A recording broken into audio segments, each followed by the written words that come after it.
Hello all and welcome to a brand new Parry's Pickups. Thanks very much for joining us today. So we've got a Vita game first of all, which is not a format I pick up many games for actually. There's actually only one more game after this one that I want, and that's Ridge Racer. Big fan of the series, love the game on the PSP.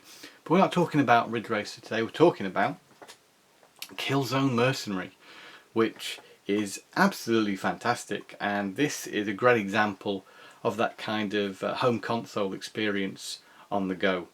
Great graphics first of all. This game does things you don't expect to see on a portable system.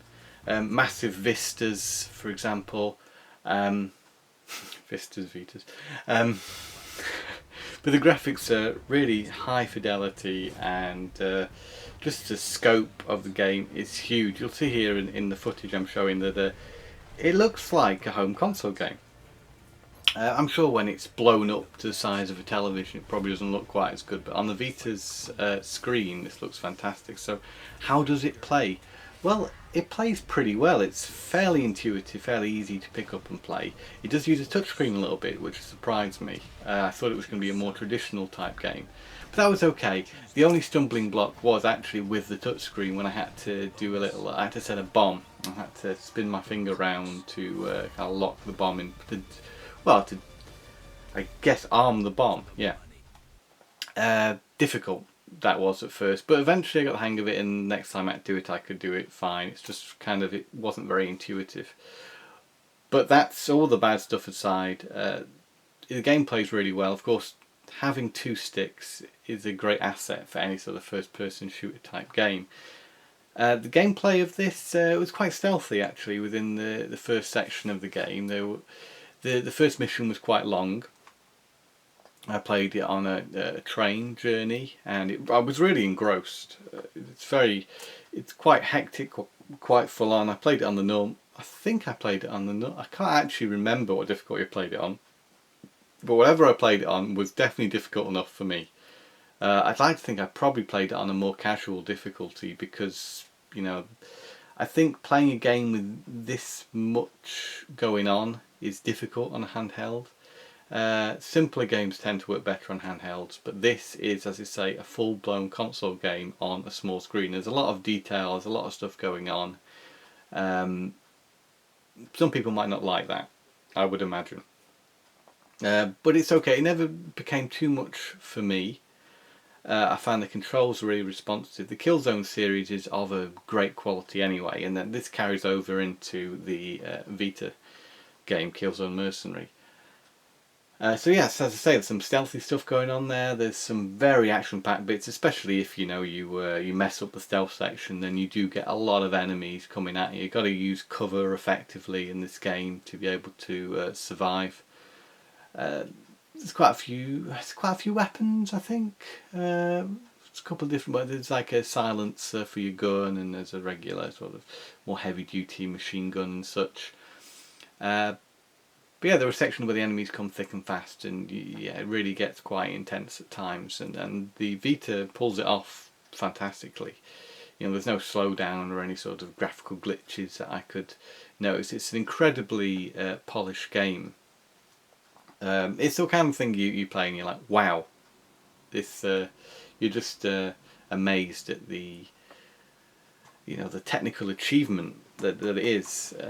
Killzone Mercenary, great fun as well. You know, that's the main thing, and it is a lot of fun. So it's just maybe after a bit of playing, because you're focusing on such a small screen, you may need to just play this in short bursts, I'd say, because it does get quite intense. Apparently it also uses tilt controls for enhanced aiming. Not tried that, sounds fiddly.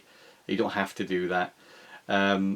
And there's some online multiplayer on this, which is, I'd imagine, still active, but I haven't tried that part of the game out yet. So that's it, that's Killzone Mercenary. Would recommend, great fun game for your Vita, especially if you're a fan of first person shooters. So where did I put my next game? I put it all the way down here. Let me just pull it out here. Another relatively modern game, and one that I heard the praises. Well, people were singing the praises of this game on Twitter and or Instagram. It's not a game I was aware of until the last week, really. It's called Snoopy's Grand Adventure. It was released as a tie-in for the 2015 Peanuts movie, I think. And it was available on everything. Everything, even the Wii U, you can get this on. This copy I got second-hand for the Xbox One, with the cheapest I could find online. I got it for just under £10. It is simple, good fun. This is what I'd heard about it. It was turn your brain off, a nice, fun, not particularly challenging platform game. And so if you love platform games and you also like to chill out when you play video games, don't play Killzone Mercenary if you like to chill out.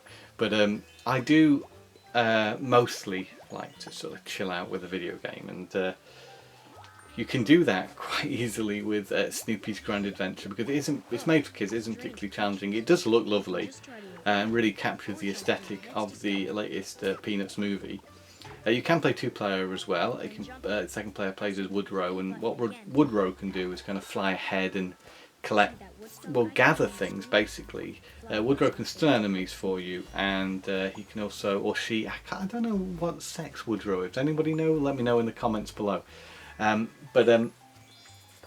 that's kind of cool. It gathers things for you, like you have to collect jelly beans in this game. That's a collectible. There's lots of them. There's like 300 in each level.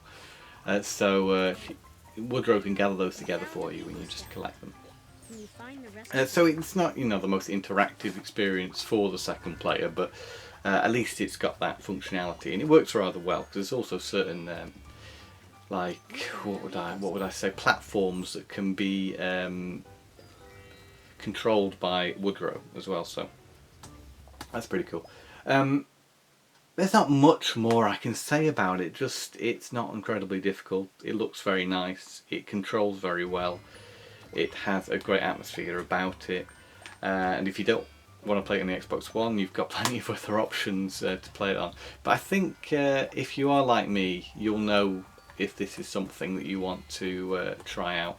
Hopefully the gameplay footage goes away to kind of show what the gameplay's like, and to point out it isn't particularly challenging. I've only played the first level of the game. I've not encountered any boss battles. It's not really about enemies so much. They pop up every now and again. But it is a joy to play. So I would recommend this to platform fans who like to take their platforming a little bit slower than most. And so we'll move on to older games now, some sort of retro. It still feels weird for me to call this format retro when I found the games for it.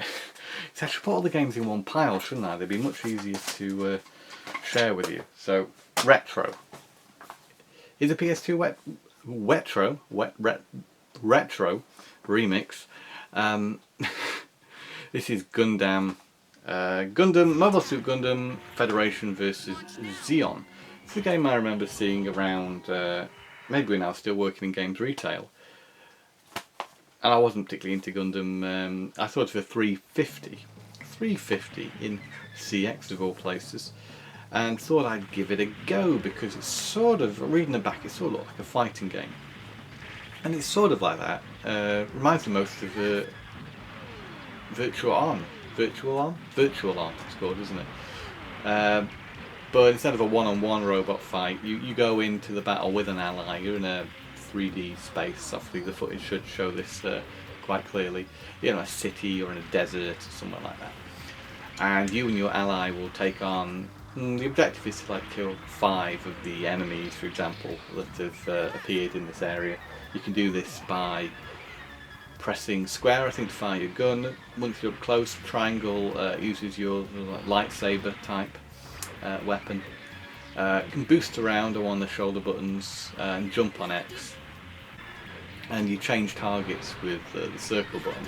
So yeah, it takes a little bit of learning, obviously, because it's not a particularly traditional control system, and it feels a bit clunky, to be honest, compared to something like some of the latest Dragon Ball Z games, where it's a similar thing. You're in a big open space and you've got several enemies and you're trying to lock onto them, zoom over to them. There's no real way to lock onto something, I don't think. I'm just zooming directly towards it, so it isn't very intuitive.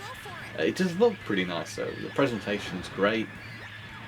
It does feel like a Gundam game. You know, you have your little moments before you jet off on your mission where you'll be introduced to the mission objectives by someone in the control room kind of talking to you, so it's like you've got to defeat these enemies. That's quite nice in terms of the presentation.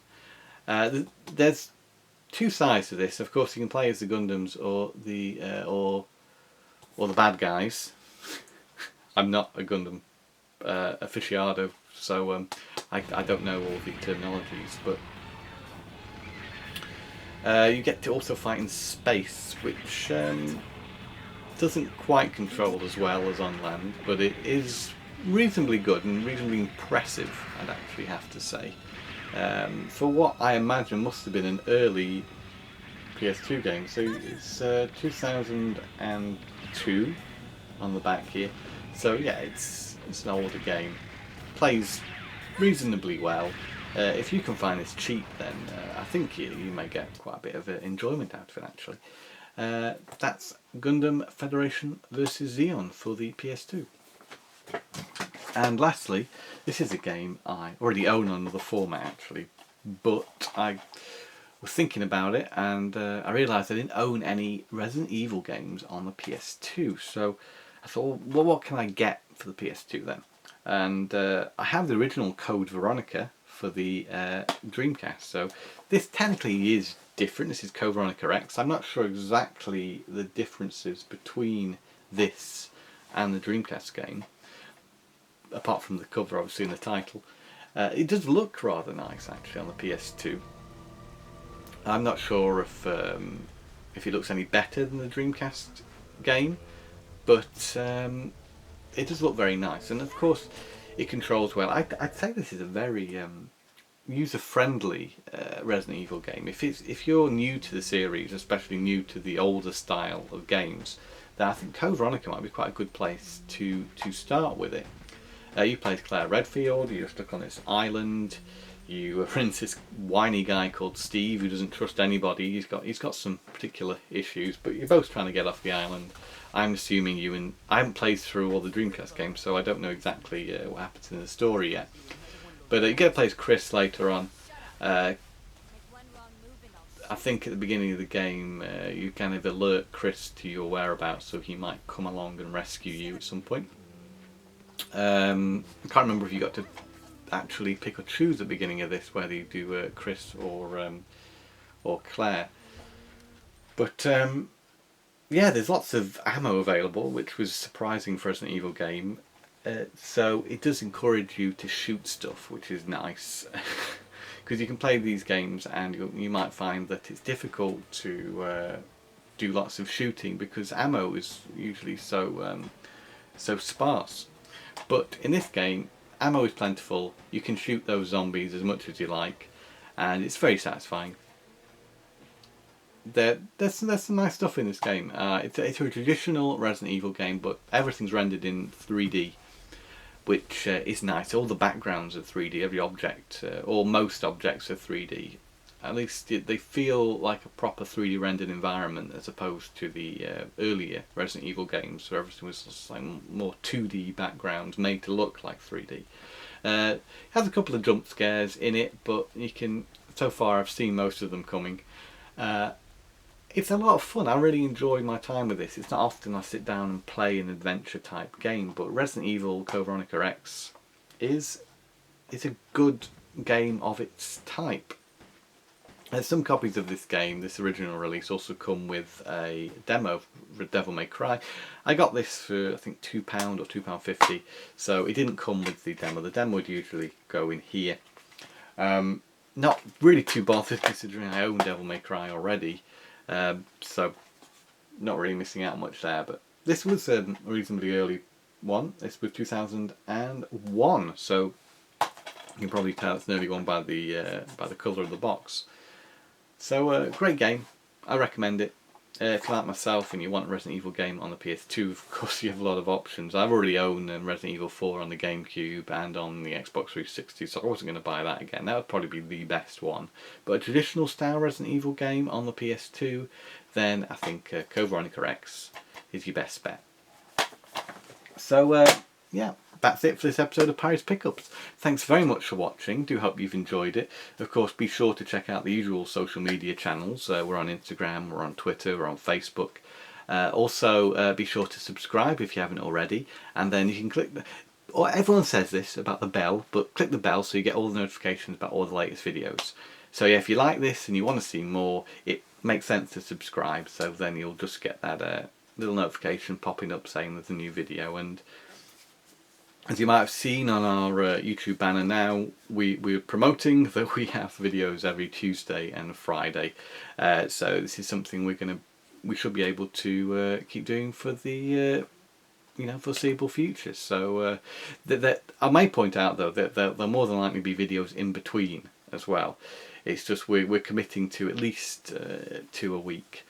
So this week we've already had a Tom Plays, and now that was for Tuesday, and now we're on Friday, and so this is the Parry's Pickups for this week. And of course, if you're watching this outside of the time frame when it was first put on YouTube, none of this really matters, but thanks again for watching, and we'll see you again very soon for another Parry's Pickups. Happy gaming, and bye for now.